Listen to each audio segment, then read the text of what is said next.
विद्यार्थियों, इस वीडियो में हम बात करेंगे कॉम्प्लेक्स सेंटेंस की एडजेक्टिव क्लॉज का प्रयोग करके। पिछले वीडियो में हमने नाउन क्लॉज का प्रयोग करके कॉम्प्लेक्स सेंटेंस बनाना सीखा था। जैसा कि आप सभी जानते हैं, कॉम्प्लेक्स सेंटेंस बनाने के लिए हमें एक प्रिंसिपल क्लॉज तथा कम से कम एक सबऑर्डिनेट क्लॉज की आवश्यकता होती है। ये फिर से एक बार क्लॉजेस की बात करते हैं। प्रिंसिपल क्लॉज, मेन क्लॉज या इंडिपेंडेंट क्लॉज, तीनों नाम एक ही क्लॉज को दर्शाते हैं। चलिए जानते हैं प्रिंसिपल क्लॉज, मेन क्लॉज या इंडिपेंडेंट क्लॉज क्या होता है। वह क्लॉज जिसमें एक सब्जेक्ट तथा वर्ब होता है, वह अपने आप में पूर्ण अर्थ रखता है तथा अपने अर्थ के लिए किसी दूसरे क्लॉज पर आश्रित नहीं रहता है। प्रिंसिपल क्लॉज, मेन क्लॉज या इंडिपेंडेंट क्लॉज कहलाता है। चलिए अब बात करते हैं सबऑर्डिनेट क्लॉज की। सबऑर्डिनेट या डिपेंडेंट क्लॉज वह क्लॉज होता है जो अपने आप में अपना पूर्ण अर्थ नहीं रखता है, जो अपने अर्थ के लिए प्रिंसिपल क्लॉज पर आश्रित रहता है, निर्भर रहता है। चलिए एक उदाहरण देखते हैं। आई saw a boy who was blind. मैंने एक लड़का देखा जो अंधा था। अब इस सेंटेंस में दो क्लॉज हैं। आई सॉ ए बॉय, मैंने एक लड़का देखा जो अंधा था। अब यहाँ पे आई सॉ अ बॉय एक मेन क्लॉज है, प्रिंसिपल क्लॉज है, इंडिपेंडेंट क्लॉज है जो अपना अर्थ स्वतंत्र रखता है। लेकिन जो अंधा था ये अपने आप में पूर्ण अर्थ नहीं रखता है, अपने अर्थ के लिए प्रिंसिपल क्लॉज पर आश्रित है या निर्भर है। तो ये यहाँ पे सबऑर्डिनेट क्लॉज है, डिपेंडेंट क्लॉज है। चलिए एक उदाहरण और देखिए। Yesterday I bought A watch which does not give correct time. कल मैंने एक घड़ी खरीदी जो सही समय नहीं देती है। अब यहाँ पे कल मैंने एक घड़ी खरीदी, यह सेंटेंस स्वतंत्र रूप से बोला जा सकता है, अपना अर्थ स्वतंत्र रखता है, पूर्ण है अपने आप में। लेकिन जो सही समय नहीं देती है, अगर यह उपवाक्य बोला जाए तो ये अपने आप में एक पूर्ण अर्थ नहीं रखता है। इसलिए इसे डिपेंडेंट या सबऑर्डिनेट क्लॉज कहते हैं। ये अपने अर्थ के लिए प्रिंसिपल क्लॉज पर आश्रित है। चलिए अब जानते हैं कि एडजेक्टिव क्लॉज होता क्या है। जब संपूर्ण क्लॉज किसी नाउन की विशेषता बताने के लिए प्रयुक्त होता है, उसे एडजेक्टिव क्लॉज कहा जाता है। उपरोक्त वाक्यों में हु वॉज ब्लाइंड तथा which does not give correct time adjective clauses हैं, क्योंकि हु वॉज ब्लाइंड बॉय अर्थात नाउन के बारे में कहा गया है तथा दूसरे वाक्य में which does not give correct time watch के बारे में कहा गया है। अतः जो शब्द नाउन के बारे में जानकारी देता है वह एडजेक्टिव होता है तथा जब पूरा एक क्लॉज यह कार्य करता है तो वह एक एडजेक्टिव क्लॉज होता है। एडजेक्टिव क्लॉज को सीखने के लिए पहले हमें रिलेटिव प्रोनाउन के बारे में सीखना होगा। रिलेटिव प्रोनाउन का प्रयोग हम 3 केसेस में करते हैं: nominative case, objective case, possessive case. Nominative case का अर्थ होता है कर्ता कारक, अर्थात जब रिलेटिव प्रोनाउन कर्ता का कार्य करता है तो उसे रिलेटिव प्रोनाउन का नॉमिनेटिव केस कहते हैं। चलिए अब जानते हैं एंटीसीडेंट क्या होता है। वह शब्द जो रिलेटिव प्रोनाउन से ठीक पहले प्रयुक्त होता है या रिलेटिव प्रोनाउन जिस शब्द के स्थान पर प्रयुक्त होता है वह शब्द एंटीसीडेंट या पूर्ववर्ती कहलाता है। मैंने एक लड़का देखा जो अंधा था। इस वाक्य में जो रिलेटिव प्रोनाउन है और यह लड़का के स्थान पर प्रयुक्त हुआ है, अतः हम कह सकते हैं कि लड़का रिलेटिव प्रोनाउन जो का एंटीसीडेंट है, क्योंकि जो शब्द लड़के के स्थान पे प्रयुक्त हुआ है, अंधा कौन था? लड़का अंधा था। चलिए इस वाक्य की अंग्रेजी देखते हैं। I saw a boy who was blind. मैंने एक लड़का देखा जो अंधा था।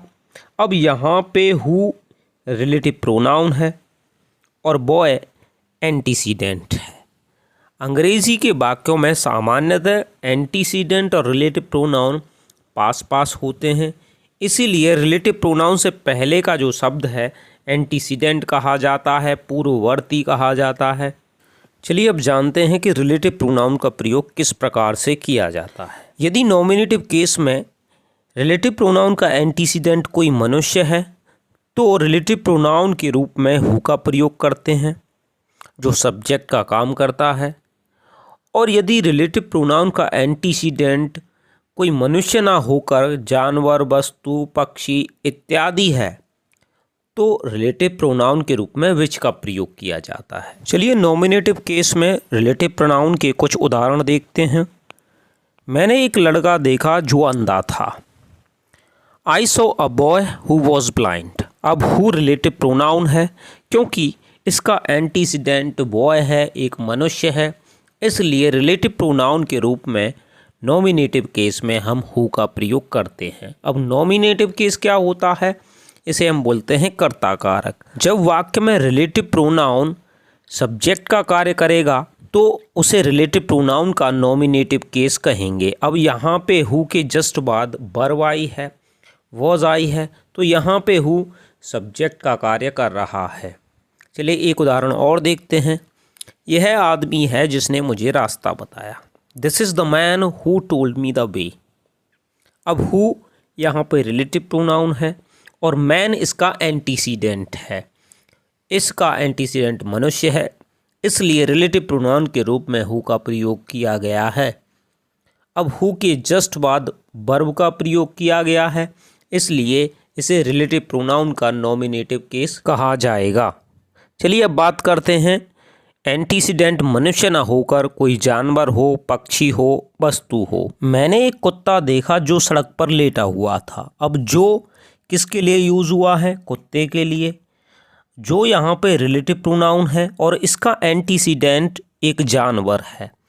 अगर रिलेटिव प्रोनाउन का एंटीसीडेंट मनुष्य ना होकर जानवर, वस्तु, पक्षी इत्यादि होता है तो रिलेटिव प्रोनाउन के रूप में हम विच का प्रयोग करते हैं। इसका ट्रांसलेशन होगा I saw a dog which was lying on the road.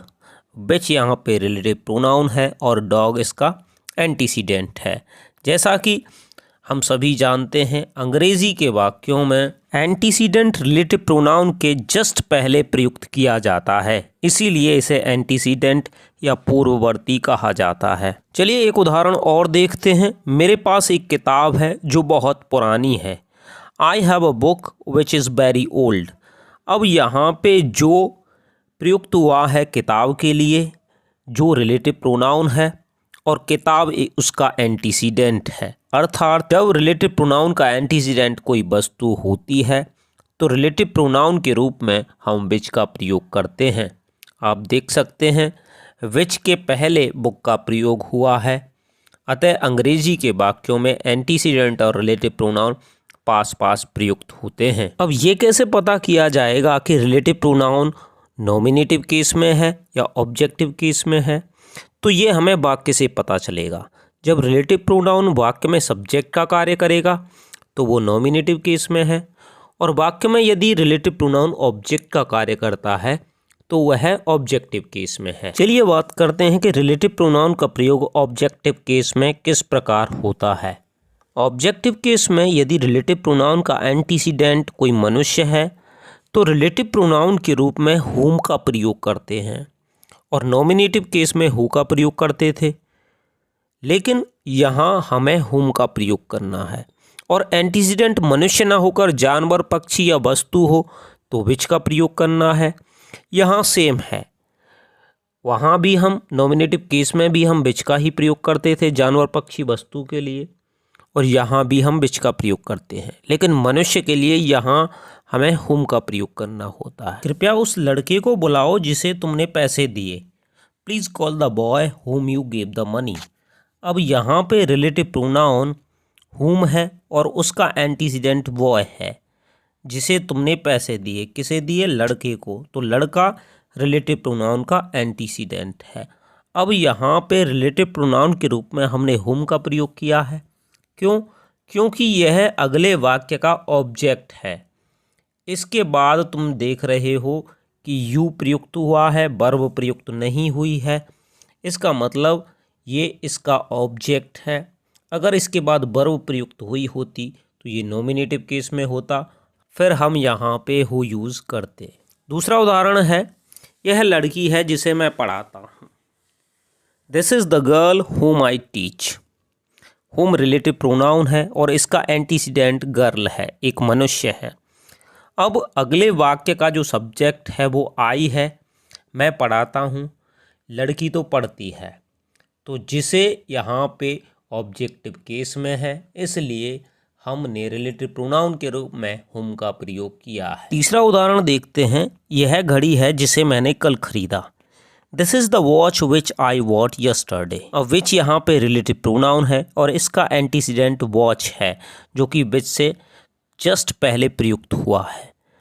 अब यहाँ पे विच ऑब्जेक्टिव केस में प्रयुक्त हुआ है क्योंकि विच के जस्ट बाद कोई वर्ब नहीं है, इसका सब्जेक्ट आई है। चलिए अगला उदाहरण देखते हैं। मैंने उस गाय को खरीद लिया है जिसे तुमने हरी को बेच दिया था। आई हैव बॉट द काव विच यू सोल्ड टू हरी। अब यहाँ पे विच रिलेटिव प्रोनाउन है और इसका एंटीसीडेंट काव है जो कि विच के जस्ट पहले प्रयुक्त हुआ है और यह ऑब्जेक्टिव केस में है क्योंकि अगले वाक्य का सब्जेक्ट यू है ना कि विच, इसलिए यह ऑब्जेक्टिव केस में प्रयुक्त हुआ है। लेकिन जब एंटीसीडेंट मनुष्य ना होकर वस्तु, पक्षी, जानवर इत्यादि होता है तो नॉमिनेटिव केस तथा ऑब्जेक्टिव केस में दोनों जगह विच का प्रयोग किया जाता है। चलिए अब बात करते हैं पजेसिव केस की। पजेसिव केस में रिलेटिव प्रोनाउन किस प्रकार प्रयुक्त होता है। जब रिलेटिव प्रोनाउन वाक्य में अधिकार दिखाने के लिए प्रयुक्त होता है तो उसे रिलेटिव प्रोनाउन का पजेसिव केस कहा जाता है। अब यहाँ पे एंटीसीडेंट चाहे मनुष्य हो, जानवर हो, वस्तु हो या पक्षी हो, रिलेटिव प्रोनाउन के रूप में हुज का प्रयोग किया जाएगा। हुज यहाँ पे पजेशन दिखाने का कार्य करेगा, अधिकार दिखाने का कार्य करेगा। चलिए कुछ उदाहरण देखते हैं। मैंने एक व्यक्ति देखा जिसके कपड़े गंदे थे। अब यहाँ पे रिलेटिव प्रोनाउन जिसके है जो कि कपड़ों पे अधिकार दिखाने के लिए प्रयुक्त हुआ है और कपड़ों पे अधिकार किसका है, व्यक्ति का। मनुष्य इसका एंटीसीडेंट है, इसलिए हमने रिलेटिव प्रोनाउन के रूप में हुज का प्रयोग किया है। एक उदाहरण और देखते हैं। यह कुत्ता है जिसकी पूंछ बहुत छोटी है। This is the dog whose tail is very short. अब यहाँ पे जिसका या जिसकी वर्ड पूंछ पे अधिकार दिखाने के लिए प्रयुक्त हुआ है और इस पे अधिकार है कुत्ते का, अतः कुत्ता यहाँ एंटीसीडेंट है और हुज रिलेटिव प्रोनाउन है। लेकिन यहाँ पे एंटीसीडेंट चाहे मनुष्य हो, जानवर हो, पक्षी हो, वस्तु हो, रिलेटिव प्रोनाउन के रूप में हम केवल हुज का प्रयोग करते हैं। अब हम रिलेटिव प्रोनाउन सीख चुके हैं। चलिए जानते हैं कि रिलेटिव प्रोनाउन के प्रयोग से कॉम्प्लेक्स सेंटेंस में एडजेक्टिव क्लॉज किस प्रकार बनाया जाता है, किस प्रकार हम कॉम्प्लेक्स सेंटेंस को कंबाइंड करते हैं। सेपरेट सेंटेंस दिया गया है। I saw a boy he was blind. मैंने एक लड़का देखा, वह अंधा था। अब यहाँ पे एंटीसीडेंट बॉय है तो हम रिलेटिव प्रोनाउन बनाएंगे और वो भी नॉमिनेटिव केस में। तो कंबाइंड सेंटेंस होगा I saw a boy who was blind. मैंने एक लड़का देखा जो अंधा था। अब हमारे पास यहाँ पे दो क्लॉज हैं, एक प्रिंसिपल क्लॉज और दूसरा सबऑर्डिनेट क्लॉज। कॉम्प्लेक्स सेंटेंस के लिए हमें दो क्लॉजेस की आवश्यकता होती है, एक प्रिंसिपल क्लॉज और दूसरा सबऑर्डिनेट क्लॉज। एक और उदाहरण देखते हैं। I saw a dog the dog was lying on the road. मैंने एक कुत्ता देखा, कुत्ता सड़क पर लेटा हुआ था। चलिए कंबाइन करते हैं। I saw a dog which was lying on the road. मैंने एक कुत्ता देखा जो सड़क पर लेटा हुआ था। अब यहाँ पे रिलेटिव प्रोनाउन के रूप में विच का प्रयोग किया गया है क्योंकि इसका एंटीसीडेंट कोई जानवर है। ये दोनों उदाहरण नॉमिनेटिव केस के थे क्योंकि यहाँ पे रिलेटिव प्रोनाउन सब्जेक्ट के रूप में प्रयुक्त हुआ है। चलिए अब कुछ उदाहरण देखते हैं ऑब्जेक्टिव केस के, जहाँ पे रिलेटिव प्रोनाउन ऑब्जेक्ट के रूप में प्रयुक्त होगा, ऑब्जेक्ट का काम करेगा। उदाहरण दे रखा है। Please call the boy you gave him the money. कृपया उस लड़के को बुलाओ तुमने जिसे पैसा दिया। अब यहाँ पे एंटीसीडेंट बॉय है लेकिन अगले वाक्य का सब्जेक्ट यू है, इसलिए हम जान सकते हैं कि यहाँ पे ऑब्जेक्टिव केस के रिलेटिव प्रोनाउन का प्रयोग होगा। तो इसे कंबाइंड करेंगे। Please call the boy home you gave the money. कृपया उस लड़के को बुलाओ जिसे तुमने पैसा दिया। वाक्य में हिम लड़के के लिए प्रयुक्त हुआ है, इसलिए यहाँ पे रिलेटिव प्रोनाउन का ऑब्जेक्टिव केस हम यूज़ करेंगे, हुम का प्रयोग हमने किया है। चलिए एक उदाहरण और देखते हैं। सेपरेट सेंटेंस दिया है। I bought a pen I have lost it today. मैंने एक कलम खरीदा, मैंने उसे आज खो दिया है। कंबाइंड सेंटेंस होगा I bought a pen which I have lost today. मैंने एक कलम खरीदा जिसे मैंने आज खो दिया है। अब यहाँ पे विच, यहाँ पे रिलेटिव प्रोनाउन है और इसका एंटीसीडेंट पेन है। विच यहाँ पे ऑब्जेक्टिव केस में प्रयुक्त हुआ है क्योंकि विच के बाद यहाँ सब्जेक्ट प्रयुक्त हुआ है, वर्ब प्रयुक्त नहीं हुई है। यदि वर्ब प्रयुक्त हुई होती तो ये नॉमिनेटिव केस में होता, इस वाक्य का सब्जेक्ट होता। चलिए जानते हैं कि ऑब्जेक्टिव केस में किस एंटीसीडेंट के लिए किस रिलेटिव प्रोनाउन का प्रयोग किया जाता है। ऑब्जेक्टिव केस में यदि वाक्य का एंटीसीडेंट कोई मनुष्य होगा तो रिलेटिव प्रोनाउन के रूप में हुम का प्रयोग होगा, और यदि एंटीसीडेंट जानवर, पक्षी या वस्तु इत्यादि है, मनुष्य को छोड़कर जो भी है, तो विच का प्रयोग होगा। यहाँ पे दोनों के लिए कॉमन है। यहाँ पे जानवर, पक्षी, वस्तु इत्यादि के लिए नॉमिनेटिव केस में भी विच का प्रयोग होता था, ऑब्जेक्टिव केस में भी विच का प्रयोग होता है। चलिए अब बात करते हैं रिलेटिव प्रोनाउन के पजेसिव केस की। पजेसिव केस में एक ही वर्ड यूज करना है, हुज, चाहे एंटीसीडेंट मनुष्य हो या फिर जानवर, वस्तु, पक्षी इत्यादि हो। हमें केवल एक ही वर्ड का प्रयोग करना है और वह वर्ड रहेगा हुज। यहाँ पर हुज अपने एंटीसीडेंट का अधिकार दिखाने के लिए प्रयुक्त होगा। चलिए कुछ उदाहरण देखते हैं। सेपरेट सेंटेंस दिया है I met a man, his son is an IAS। मैं एक व्यक्ति से मिला, उसका बेटा एक IAS है। कंबाइंड करेंगे I met a man whose son is an IAS। मैं एक व्यक्ति से मिला जिसका बेटा एक IAS है। अब यहाँ पे हुज अधिकार दिखाने के लिए प्रयुक्त हुआ है, जो व्यक्ति का सन पे अधिकार दिखा रहा है। एक उदाहरण और देखते हैं। He has a pen, its nib is broken. उसके पास एक कलम है, उसकी निब टूटी हुई है। कंबाइंड सेंटेंस होगा he has a pen whose nib is broken. उसके पास एक कलम है जिसकी निब टूटी हुई है। यहाँ पे पेन का निब पे अधिकार या संबंध दिखाने के लिए हुज का प्रयोग किया गया है। सबऑर्डिनेट क्लॉज बनाने के लिए रिलेटिव प्रोनाउन के साथ साथ रिलेटिव एडवर्ब का भी प्रयोग किया जाता है। चलिए रिलेटिव एडवर्ब के कुछ उदाहरण देखते हैं। सेपरेट सेंटेंस दिया है this problem is solved in this way, our teacher taught us the way. यह समस्या इस प्रकार हल की जाती है, हमारे अध्यापक ने हमें यह तरीका बताया। कंबाइंड सेंटेंस होगा our teacher taught us the way how this problem is solve. हमारे अध्यापक ने हमें वह तरीका बताया जिस प्रकार यह समस्या हल की जाती है। अब यहाँ पे मैनर की बात हुई है तो इसके लिए हमें रिलेटिव एडवर्ब हाउ का प्रयोग करना होगा। यदि बात हम टाइम की करते हैं तो व्हेन का प्रयोग करना होगा। रीज़न की बात करते हैं तो वाई का प्रयोग करना होगा, और प्लेस की बात करते हैं तो वेयर का प्रयोग करना होगा। चलिए कुछ और उदाहरण देखते हैं। सेपरेट सेंटेंस दिया है I live in a house, this is the house. मैं एक घर में रहता हूँ, यह वह घर है। तो कंबाइंड सेंटेंस होगा this is the house where I live. यह घर है जहाँ मैं रहता हूँ। यहाँ प्लेस की बात हुई है इसलिए हमने यहाँ रिलेटिव एडवर्ब वेयर का प्रयोग किया है।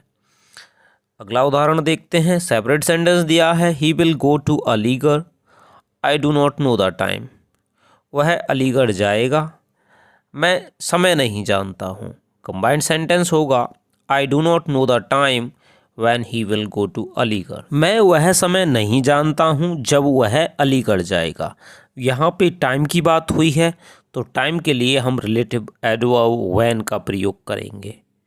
चलिए एक उदाहरण और देखते हैं। सेपरेट सेंटेंस दिया है they did it, do you know the reason.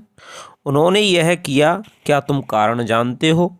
तो कंबाइंड सेंटेंस होगा do you know the reason why they did it. क्या तुम वह कारण जानते हो जिसके लिए उन्होंने यह किया।